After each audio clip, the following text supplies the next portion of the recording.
Yas Mall is to get a radical makeover as the retail landscape continues to evolve in the region. But what exactly will it look like? I'm Jeremy Lawrence and I'm joined in the studio by Saoud Khoory, General Manager of Yas Mall, to find out. You're watching Inside AB.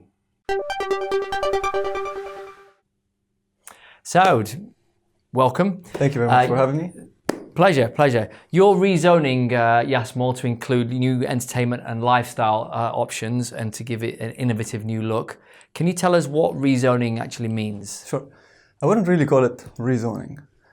It's basically what we're trying to do is look at the surrounding. As you know, Yas Island is a fantastic entertainment destination, and Yas Mall is at the heart of that destination. Yeah. So over the last 4 years since we've been open, we have understood what people want, right, and how we want to have Yas Mall be to the public, okay? Yeah. As an experience, as a F&B offering, as a fashion destination. And once we understood all of that together, we are now taking the mall to the next level and shaping that based on the research that we've done, based on the questions that people ask, and the best offers that we can give to the people is what we want to achieve. Okay. In practice, how does that work? So I'll give you an example. We have 15,000 residents coming on Yas Island in the next 2 to 3 years. Okay. So that category that we're looking at to increase within the mall is home, for example. Yeah. Okay. And we're looking to shape that area within our mall, which is on level 1, and give them the best home offering. When they move into the mall, they would like to have fantastic furnitures. Additionally, we have a great F&B offering that we're increasing within the mall. We're bringing in innovative ideas such as the first street food court, which we are recently opened within the last 2 weeks, called Urban Retreat. This is an example of an innovative idea where we've transformed an area which wasn't really working very well. And we got in basically startups to bring in ideas or new businesses and try them out within the mall for 3 months. Okay, and it's a fantastic area where you could bring in your kids, your families. Mothers come in the morning, do arts and crafts while they eat really great food within that area. Okay, so basically, malls now, you don't just open and that's your mall for the next 10 years or 20 years. No. You open it, you test out the market, you see what's working, you see how the market's changing, and you react to that. Exactly. We have to be dynamic. If you're a traditional mall and you have the same offering for a long period of time, it's not sustainable. And we are really looking at ways to be ahead of the competition, to be into, to have the best international standards and best practices, to have a fantastic offering for the people who want to come to visit Yas Mall. And we look at innovative ideas, and we have a fantastic cinema. We have one of the best F&B offerings that is coming in, and I'll give you some of the examples, which is Katsuya, we have Vapiano, we have Sugar Factory, and these are all international brand names that are coming, mixed with a few, touch of the country itself, so where people can bring their own concepts and bring them to life. So it's a mixture of both, that can target the residents who live in Abu Dhabi, in Dubai, and bring in some international people as well. Fantastic. Yeah. So Saoud, what does this say more broadly about the future of retail in Abu Dhabi and the UAE? Sure. I mean, there's competition coming in Abu Dhabi, and there are new malls that are being built. However, I believe each one complements the other. And to give you an example, Yas Mall is part of an entertainment destination, which is Yas Island, and it has theme parks surrounding it, while the competition would have a cultural destination around it. So you'd go to a museum and then you'd have a shopping destination. So, and the same with others that are being built in the UAE. The UAE is becoming the main center point of all shopping around the world. So it's really, for any tourist, Dubai is one of the top 5 places that would come in mind for shopping. Right. And that has been evolving over a long period of time since I was here born in the UAE. Everything is about shopping. Right. But it sounds like you're part now of a wider hub, so Exactly. there's more things to do for the whole day for a family, for example, or even the weekend. Exactly. You would spend the whole day. You could, for Yas, for example, Warner Brothers just opened. That's a fantastic addition.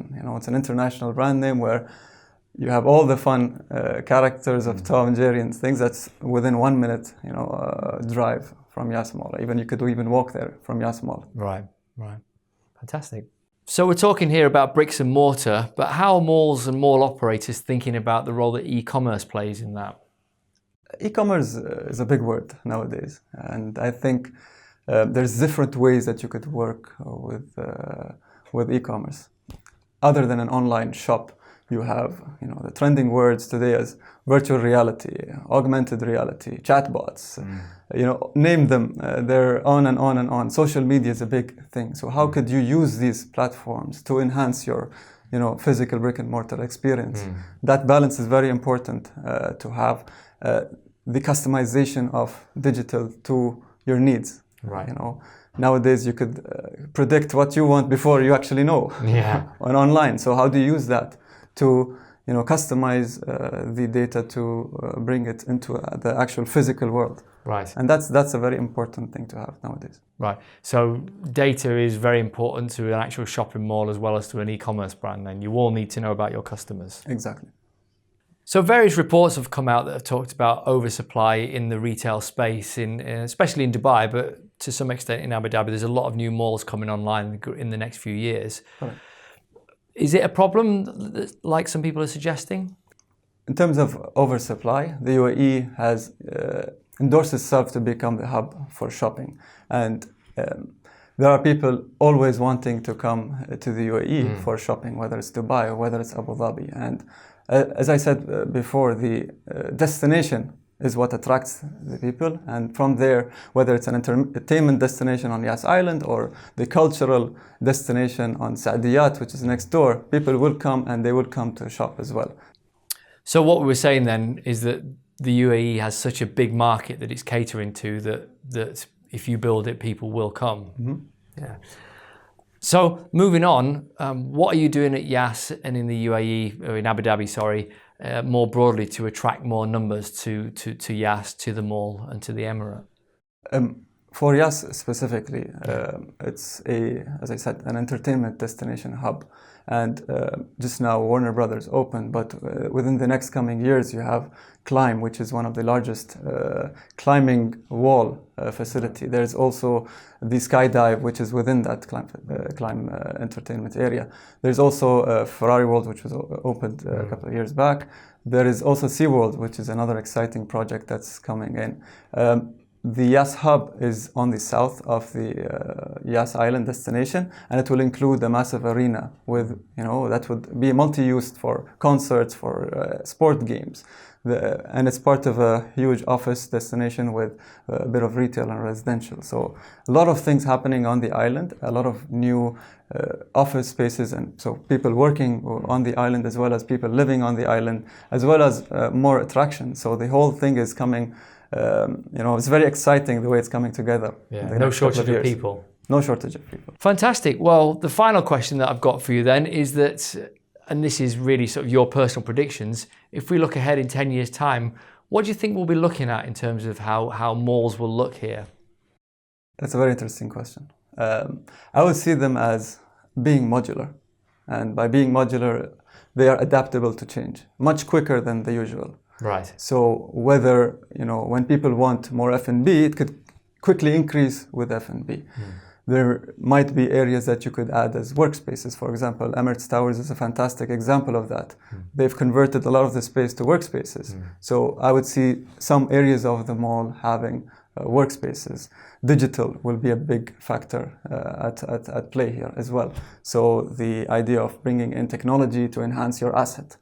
The mixture of those things would be part of a very successful asset, not forgetting the importance of entertainment within that whole area, as well as the offering that you could give. So they're going to be just as important, if not more so, in the future. Exactly. Well, Thank you heard it here first. So, Saoud Khoory, Thank you very much for sharing those opinions. You've been watching Inside AB. Please do join us every weekday at 10 a.m. Do subscribe, comment and share, and we'll see you next time. Bye.